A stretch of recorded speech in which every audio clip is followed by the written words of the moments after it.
de délibération pour dire, puisqu'on se réunit ici, dans les locaux de l'ancienne Chambre de commerce et d'industrie, qui a été acquise par la collectivité, je crois pour l'ordre de 8 millions d'euros, et qui est vide, qui sont des locaux vides.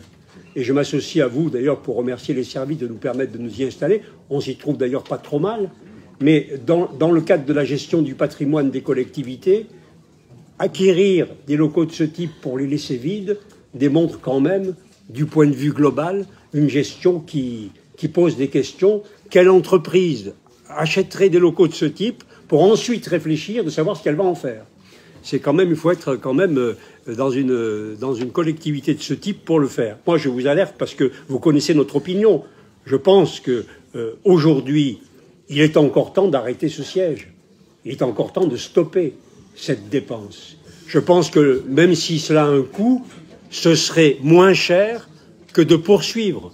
On pourrait très très bien envisager, comme nous l'avions proposé, que la métropole soit articulée différemment, avec l'utilisation de tous les locaux vides. On en a un exemple ici, qui permettrait aussi de les répartir sur le territoire. Dans beaucoup de communes, y compris Grenoble, il y a un patrimoine qui s'effondre, et il y a des locaux disponibles, et nous allons construire un siège, pour l'instant, de 50 millions d'euros, si j'ai bien compris les devis, mais vous avez annoncé vous-même tout à l'heure, Monsieur le Président, que tout ça ne tiendrait pas compte tenu du coût des marchés tels qu'ils arrivent aujourd'hui. Et donc on peut très bien imaginer que la construction du siège soit aussi affectée par les prévisions que vous venez de faire et qu'il dépasse le coût prévisionnel de 50 millions. Je pense que le dire et le prévoir, ce n'est pas faire une surenchère excessive.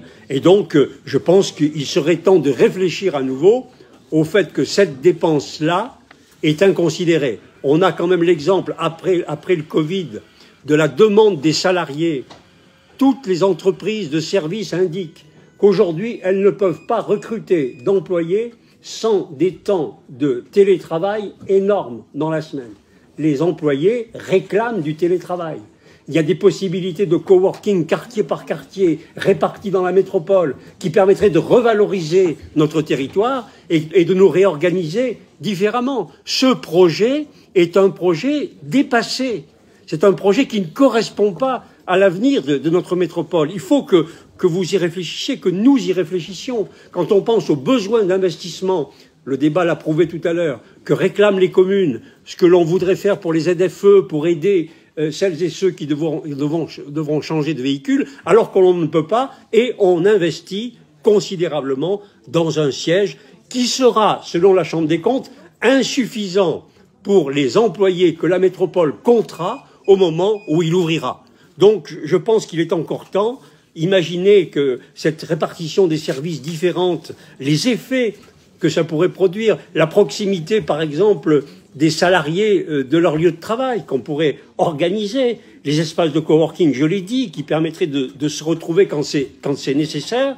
Je pense qu'il est encore temps de ne pas passer à côté de cette opportunité. Il est encore temps de renoncer à ce siège. Cela nous coûtera moins cher, car les sommes dégagées serviront mieux ailleurs. Il était de mon devoir, parce que nous le pensons très profondément, de vous rappeler cette option qui existe encore pour la métropole et sur laquelle vous pouvez encore sauter, que vous pouvez encore saisir. Merci beaucoup.